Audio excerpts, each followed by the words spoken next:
It's Aquaman and the Lost Audience. As theaters from around the world sound off, and yeah, it is looking bad. We're talking mostly empty theaters here, and hands full of tickets at best being sold. And that worldwide audience is making it very clear why they're boycotting Aquaman 2. Why? Because of Amber Heard. Now this is going to get worse too, because you know what, Warner? They lied about how much Amber Heard is associated with Aquaman 2. She's in it a lot more than they actually credited. I know that for a fact. I've seen it, so you don't have to. Some reviewers are dogging on this film because of this too, saying that the main problem with this movie is the human wrecking ball called Amber Heard. That's right, this is in the review. Human wrecking ball, that's what they call her. You and I, we're going to talk about all of this today too. Man, this is fun times. This is fun times indeed. All right, so hey there to all you fine folks on this fine day, by the way. I hope you are doing excellently. Man,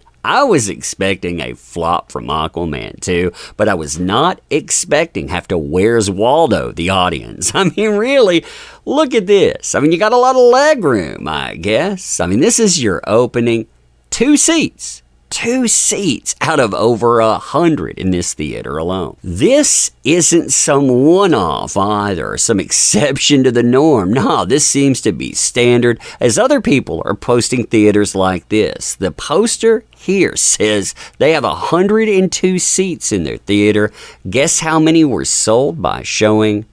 3. That's right, 3, and this is opening night. These examples are popping up the world over too. This was provided by Brock, props to them, from Toronto, Ontario.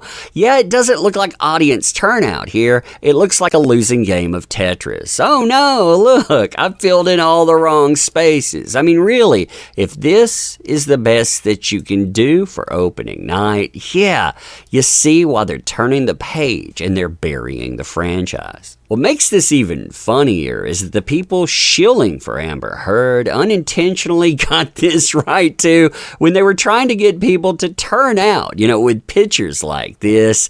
Yeah, when you look at it, 3 seats only for Mira. That looks just like the turnout. And like I said, I think this is going to get a lot worse. See, millions of people have spoken up saying we don't want Amber Heard as Mira. We will boycott Aquaman 2 if she's there. And Warner Brothers lied to them saying, yeah, we hear you. In fact, look at these trailers. Oh, look at this promotion. You don't see Amber Heard at all. See, Warner Brothers lied about the significance of Amber Heard's role because it's not just when she's on the screen, but rather all of the storyline that she's connected to and how much she appears throughout certain scenes. I mean, you have her featured as a mother, you have her featured as a companion, and you also have her featured as somebody that is fighting for Atlantis. And here's the thing, and I'm going to be very blunt about this. Amber Heard is a very bad actress. Now, in the past, that didn't really matter because she wasn't the prominent player in the movie, but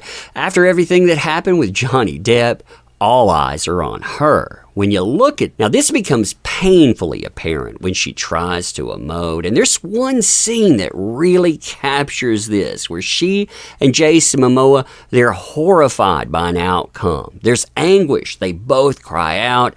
Yeah, I mean, she is terrible in that. Now, one of the worst things that you will see in this movie as far as Amber Heard is concerned is her lack of chemistry with not just Jason Momoa, but really with other people as well. So you have to remember, Amber Heard in real life didn't just throw Johnny Depp under the bus. She actually went after James Wan, she went after Jason Momoa, and all of her other colleagues, plus Warner Brothers, Aquaman. I mean, she tried to go after everything, and she said, Jason Momoa, he was a drunk. He would come on set dressed like Johnny Depp. He'd wear the rings and all, and he wanted me fired.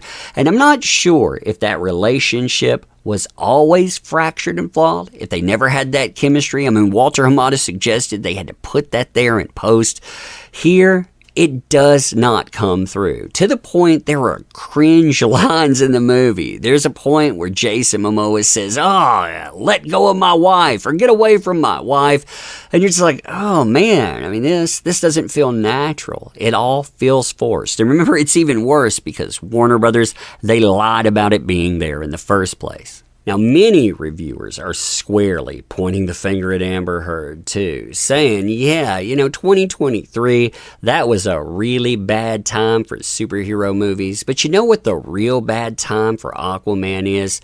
Amber Heard, whom they compare, this is their wording here, to a human wrecking ball. And here's the real issue I encountered with the movie. When you look at that screen, you don't see Mira. What you see is Amber Heard. When you start thinking about what's there, too, you're not really thinking about Atlantis. What you're thinking about is a Virginia courtroom over a year and a half ago and all the terrible things that she did to somebody who was in a relationship. Because relationship, that is one of the key elements that you see playing out front and center. As the reviewer here noted, too, there's a sense of sadness in watching Aquaman and the Lost Kingdom, as things that happened off camera were so real that it affected the suspension of disbelief needed to enjoy a superhero movie. And that's true, by the way. You have to be able to look at that screen. You have to believe in Atlantis. You have to believe in those characters. And right now, what I see are two people that don't like each other. I see one person that did horrible things, and that was proven to the world. Review after review makes this point very clear too, because when you look at them, they're not talking about Mira and her relationship with Aquaman. What they're talking about are real life relationships and who Amber Heard actually is. I mean, listen to this line. I thought this really encapsulates a lot of the discussion. After a shocking public trial, Heard was convicted of defamation against her ex-husband Johnny Depp in 2022. On her part, there seemed to be violence, simulated victimization, and defecation on clean bed linen. So they make a joke about, that certain thing on bed sheets, but everything else there, when Amber Heard is fake emoting, you think about that trial. You think about what she did in relationships. Again, you don't think about Aquaman. You think about Johnny Depp and all the terrible things that Amber Heard got away with. And that's not the only relationship that comes up either. They talk about her infamous quote here with Elon Musk, saying Elon loves fire. Yeah, sometimes gets burned. And they also talk about the actors, the people that she threw under the bus. Jason Momoa, James Wan, and more. Again, I watched that movie. I see that Warner Brothers lied. They did not do anything that they were advertising. Right now, millions of people have already spoken out. They're not showing up. It's going to be fascinating to see how far this thing will flop. But anyway, let me know what you think about this. And as always, appreciate the heck out of you. You make this stuff work. Thank you. Can't say that enough. Want to help out the channel, by the way? Links are in the description. Going to end here. Thanking you again. See you soon.